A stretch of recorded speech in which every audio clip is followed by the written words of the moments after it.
Over the years, Pixar has grown into a well-respected company in the film industry, setting the bar for countless animated features to come. Known for his creation of Pixar Animation Studios, John Allen Lasseter created a fresh new form of animation that is beloved by children and adults alike. Born and raised in Hollywood, Lasseter always had a love for entertaining and storytelling.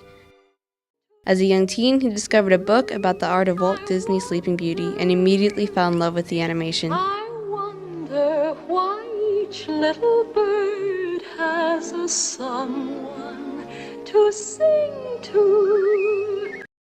After seeing 1963 classic The Sword in the Stone, Lasseter knew he wanted to become an animator.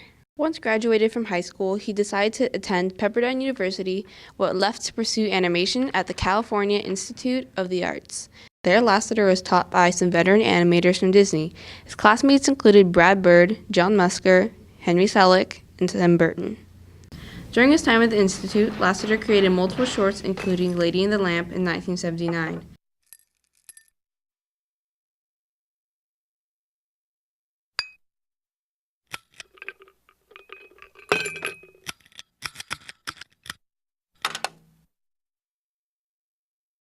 After graduating, he joined the Walt Disney Company and fulfilled his dream of becoming an animator. Though proud of his work in Disney's 101 Dalmatians, the company was disappointed in the project and deemed his work as unoriginal. In the early 1980s, Lasseter came across some tapes featuring the beginnings of computer animation. After studying these tapes, he learned that animation was going to be used in the 1982 film Tron. This was going to be the first live-action movie to combine computer-generated imagery with live action. Up until CGI, only multiplane cameras were used for animation. Lasseter realized that computers could be used to make films with three-dimensional backgrounds where traditionally animated characters could interact. This would create a new, visually stunning depth that had never been seen before in animated films.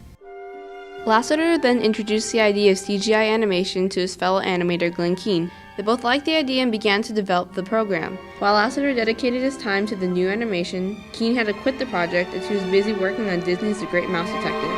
Oddly enough, the movie was the first to feature CGI in an animated film.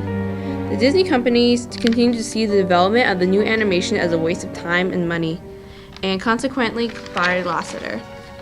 A few years after being away from Disney, he attended a computer graphics conference and agreed to collaborate with Lucasfilm. Through his collaboration, they created the first computer animated short, The Adventures of Andre and Wally B.